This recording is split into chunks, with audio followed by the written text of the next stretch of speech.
You ask Tiger to solve. This deals with linear equations with one unknown. The final result is x equals -4.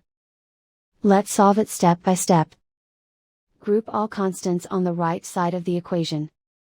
Subtract 1000 from both sides. Group like terms. Simplify the arithmetic.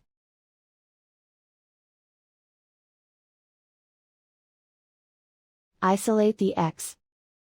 Divide both sides by 250. Simplify the fraction. Find the greatest common factor of the numerator and denominator.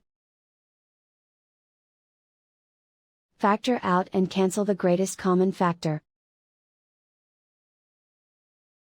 And so the final result is x equals -4.